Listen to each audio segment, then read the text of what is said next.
जय श्री कृष्णा। आध्यात्म श्री में आपका स्वागत है। सृष्टि के वस्तु विषय की एक सीमा है, सीमा से बढ़कर हो तो वह अधिक मानी जाती है। मास का नाम भी अधिक मास है। कालगणना के अनुसार वर्ष सौर वर्ष और चांद्र वर्ष। सौर वर्ष 365 दिनों का होता है और चांद्र वर्ष 354 दिनों का होता है। 365 और 54 दिनों के बीच में 11 दिनों का अंतर आता है। 3 साल में यह लगभग 30-33 दिनों का अंतर होता है और 30 दिनों बढ़ जाने पर एक चांद्रमास की उत्पत्ति और हो जाती है। 3 वर्ष बाद यह चांद्रमास जब बढ़ता है, इसी चांद्रमास को हम अधिक मास कहते हैं। यह अधिक मास हर एक 3 वर्ष बाद आता है। चैत्र से लेके कार्तिक तक अधिक मास आते हैं और मंगशीर से लेके माघ तक 6 मास आते हैं। 6 मास, जिस मास में 2 संक्रांति हो वह 6 मास होता है और जिस मास में संक्रांति रिक्त हो, कोई भी संक्रांति ना पड़े, उसे अधिक मास कहते हैं। अधिक मास को मलमास भी कहते हैं कि मली सन म्लोचति गच्छतीति मली म्लोच, अर्थात इसका अर्थ है गंदा या त्याज्य, जिसे संसारियों ने त्याग दिया है। तो खिन्न मन से दुखी होकर मलमास भगवान विष्णु के पास गई और भगवान विष्णु के पास जाकर भगवान से स्तुति करने लगी, हे नाथ, हे आप समस्त सृष्टि के उत्पत्ति पालन सृजन करने वाले हैं। आपने ऐसा मुझे बनाया है तो मेरा कोई नाथ नहीं, कोई स्वामी नहीं है। सब मुझे नकारते, संसारी लोग मुझे त्याग करते हैं। कोई मेरे ऊपर दया करें। तब भगवान विष्णु मलमास को लेकर वह गौलोक धाम को जाते हैं और गौलोक धाम में श्री कृष्ण भगवान राधा रानी के समीप बैठे होते हैं। भगवान श्री कृष्ण को दंडवत प्रणाम करते हैं। सच्चिदानंद स्वरूप श्री कृष्ण भगवान, मैं आपकी शरण में आया हूँ। सांसारिक लोग मुझे त्याग रहे हैं। संसार में हर एक वस्तु, हर एक विषय, हर एक लोगों के स्वामी हैं, गुरु हैं, हर एक पे आधिपत्य है संसारियों के लोगों का। तो मुझे कोई भी ग्रह, नक्षत्र, योग, कोई देव, किन्नर, नाग, गंधर्व कोई मुझे स्वीकार नहीं कर रहा। मैं अब किसके शरण में जाऊं? आप दया सिंधु हैं, दया निदान है, करुणा सिंधु हैं। मैं आपके चरणों में आया हूं। हे प्रभु, मेरे ऊपर कृपा करें, क्योंकि मेरा ऐसा कोई नाथ नहीं, कोई स्वामी नहीं। मैं आपके चरणों में आया हूँ। तब भगवान श्री कृष्ण कहते हैं कि हे मलमास, आज से मैं तुम्हें ऐसा वरदान देता हूँ। शास्त्रों में और अनेक लोगों में जिस नाम से लोग मुझे पुकारते हैं, उसी नाम से ऐसे तुम्हें पुकारेंगे, क्योंकि वेदों में, पुराणों में और सांसारिक लोग मुझे ऐसे परम पुरुष नाम से ऐसे जानते हैं, इसलिए ऐसा मेरा नाम पुरुषोत्तम है। तो आज से जो भी गुण मेरे में है, भगवान कहते हैं कि मेरे में अनेक जो गुण हैं, जो कृपा करने की मेरे अंदर सामर्थ्य है, शक्ति है, वह ऐसा तुम्हारे अंदर भी होगी।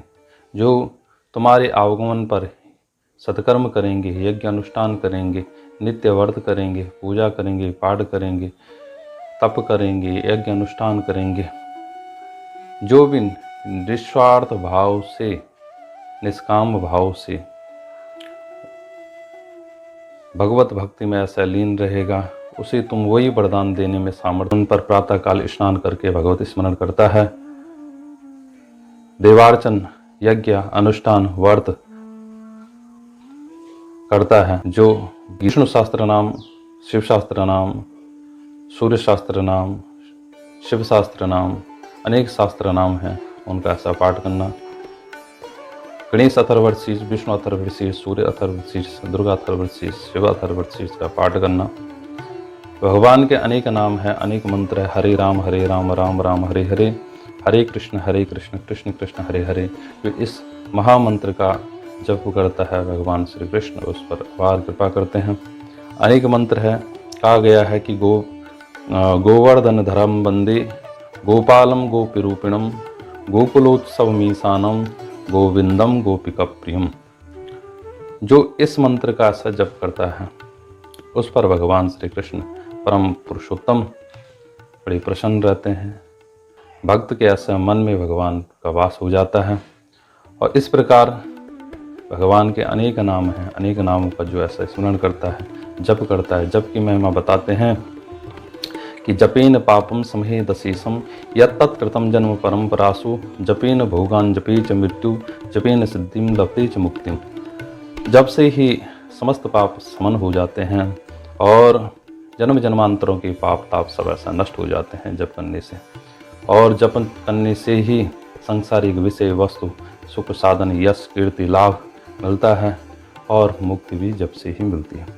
इसलिए विशेष इस माह में जप करें, भगवान का स्मरण करें और भगवान का हरि कीर्तन करें, यज्ञ करें, अनुष्ठान करें। भगवत नाम में ही लीन रहे। एक एक क्षण भगवान श्री कृष्ण का नाम लेने से कहा गया है कि एको ही कृष्ण से कृता प्रणामो दशस्वमेघो कृतेन तुल्या। 10 अश्वमेघ यज्ञ करने का जो ऐसा पुण्य होता है वही श्री कृष्ण नाम लेने का ऐसा पुण्य होता है। भगवान श्री कृष्ण को एक बार प्रणाम करने का पुण्य होता है। इसलिए बार बार भगवान श्री कृष्ण का स्मरण करें। इस माह में मंगल कार्य जिस प्रकार सकाम भाव से कोई भी कर्म नहीं होगा, जिस प्रकार हम संस्कार पूजते हैं, इसमें नामकरण संस्कार, यज्ञोपवीत, चूड़ाकरण, कर्णवेद, मुंडन, अन्नप्राशन, विद्या आरंभ, यज्ञोपवीत, विवाह, गृह प्रवेश, गृह आरंभ, किसी भी प्रकार का ऐसा मुहूर्त नहीं है। जन्म और मृत्यु के बाद जो संस्कार किए जाते हैं वो ऐसे किए जा सकते हैं। अन्यथा भगवत स्मरण, भगवत नाम, भगवत कीर्तन, भगवत स्मरण विशेष रूप से ऐसे इस मास में किया जाता है। भगवत नाम स्मरण ऐसा करें। जो भी भगवान का ऐसा नाम लेता है या भगवत के निमित्त, भगवान के निमित्त ऐसा दान करता है। दान करने का भी एक विधान है। दान की महिमा ऐसा बताई है कि विष्णु रूप सहस्त्रांशु सर्व पाप प्रणाशनम अपोपन्ना प्रदानेना मम पापम विपोहतु। दान करते समय इस मंत्र को पढ़ें तो आपके जन्म जन्मांतरों के पाप ताप सब ऐसा नष्ट हो जाएंगे और आपका दान अक्षय हो जाएगा। जो भी जप तप दान पुण्य जो व्यक्ति इस माह में करता है वह अक्षय हो जाता है। वह विधिवत सेवते यस्तु पुरुषोत्तम आदरात कुलम स्वकीय मदृत्या मामे वेश्या यत्य संशयम। जो विधिवत भगवत स्मरण, भगवत भक्ति, भगवत कीर्तन, भगवत स्मरण, भगवान की कथा का श्रवण करता है, भागवत देवी, भागवत शिव पुराण, इस पुरुषोत्तम मास का महात्म्य, पुरुषोत्तम मास की कथा का जो श्रवण करता है, भगवत स्मरण करता है, भगवत वंदन करता है, वह परिवार सहित सांसारिक विषय सुखों को भोग कर भगवान कहते हैं कि वह मेरे धाम को प्राप्त करता है। मेरा वह दिव्य वैकुंठ धाम को ऐसा प्राप्त कर लेता है, उसे मोक्ष की प्राप्ति होती है।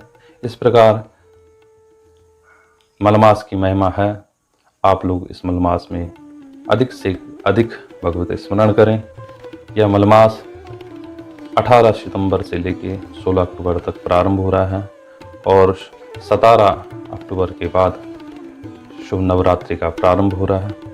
यह अधिक मास आपके लिए मंगलकारक रहे। जय श्री कृष्णा, जय विश्वनाथ, जय माता की।